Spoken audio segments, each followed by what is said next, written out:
नमस्कार। आप सभी का स्वागत है किस्से और कहानियों में टेल्स फ्रॉम द हार्ट। आज हम 8वीं महाविद्या महागौरी के बारे में यानी कि उनकी अष्टोत्तर शतनामावली का वर्णन करेंगे। जो आपको यह शतनामावली पसंद आती है तो please like share and subscribe करें और कमेंट बॉक्स में आपको कौन सा नाम पसंद आया है ये अवश्य लिखें या फिर जय माता रानी अवश्य लिखें। और आप सभी पर महागौरी की कृपा बनी रहे ऐसी मेरी शुभकामनाएं। तो चलिए शुरू करते हैं महागौरी अष्टोत्तर शतनामावली यानी कि 108 नाम। ओम महागौर्यै नमः। ओम शिवप्रियायै नमः। ओम शांतायै नमः। ओम धीरायै नमः। ओम सौम्यायै नमः। ओम शुभायै नमः। ओम शांतिदायिन्यै नमः। ओम कल्याण्यै नमः। ओम करुणायै नमः। ओम करुणामय्यै नमः। ओम चंद्रमुख्यै नमः। ओम चंद्रवदनायै नमः। ओम चंद्रहासायै नमः। ओम चंद्रलेखायै नमः। ओम चंद्रकार्याय नमः। ओम चंद्रलंकृताय नमः। ओम गौर्यै नमः। ओम महेश्वर्यै नमः। ओम महादेवप्रियाय नमः। ओम शिवाय नमः। ओम शिवायै नमः। ओम सत्यै नमः। ओम भवानीयै नमः। ओम रुद्राण्यै नमः। ओम रुद्रप्रियाय नमः। ओम रुद्रमुख्यै नमः। ओम रुद्रचिताय नमः। ओम रुद्रशक्तये नमः। ओम रुद्रायुधाय नमः। ओम अंबिकाय नमः। ओम जगदम्बाय नमः। ओम विश्वजन्यै नमः। ओम विश्वेश्वर्यै नमः।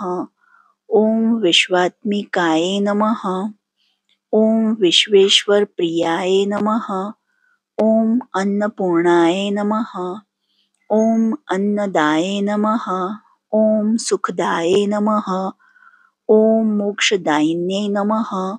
ओम बुद्धिदायिन्यै नमः। ओम सिद्धिदायिन्यै नमः। ओम धनदाय नमः।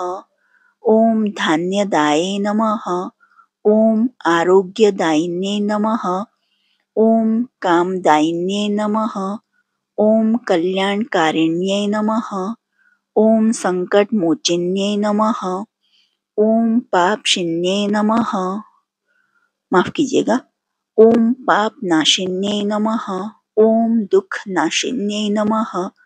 ओम भयहारिण्यै नमः।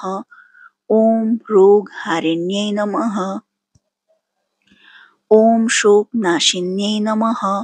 ओम संकटनाशिन्यै नमः। ओम कामनाशिन्यै नमः। ओम क्रोधनाशिन्यै नमः। ओम अहंकारनाशिन्यै नमः। ओम ममतानाशिन्यै नमः। ओम लोभनाशिन्यै नमः। ओम मोहविनाशिन्यै नमः।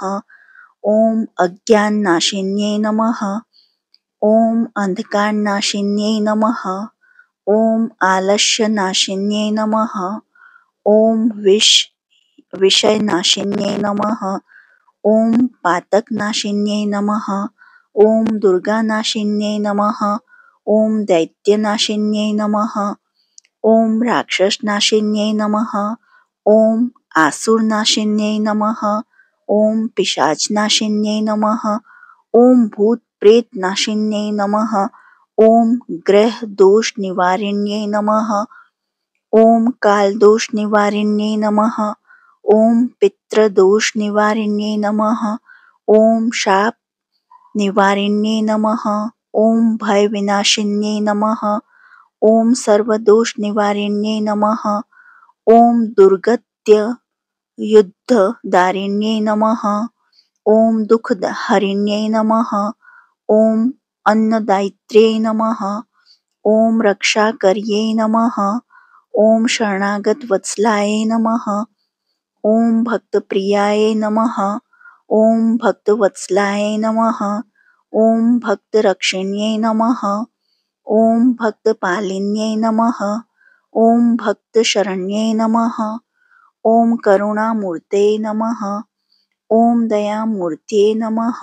ओम आनंदमूर्ते नमः। ओम मंगलमूर्ते नमः। ओम ज्ञानमूर्तये नमः। ओम शक्तिमूर्तये नमः। ओम शिवमूर्तये नमः। ओम सौम्यमूर्तये नमः। ओम कल्याणमूर्तये नमः। ओम विश्वमातृमूर्तये नमः। ओम योगमातृमूर्तये नमः। ओम विजयप्रदायिन्यै नमः। ओम ऐश्वर्यप्रदायिन्यै नमः। ओम सौभाग्यप्रदायिन्यै नमः। ओम पुत्रप्रदायिन्यै नमः। ओम सौम्यवदनाय नमः। ओम चंद्रवदनाय नमः। ओम विश्वरूपिण्यै नमः। ओम विश्वेश्वर्यै नमः। ओम सिद्धेश्वर्यै नमः। ओम सर्वेश्वर्यै नमः। ओम महागौर्यै नमः। इति श्री महागौरी अष्टोत्तर शतनामावली संपूर्णम। जो आपको यह शतनामावली पसंद आई हो तो please like, share and subscribe करें और कमेंट बॉक्स में जय महागौरी अवश्य लिखें। देखने के लिए धन्यवाद। जय हिंद, जय भारत।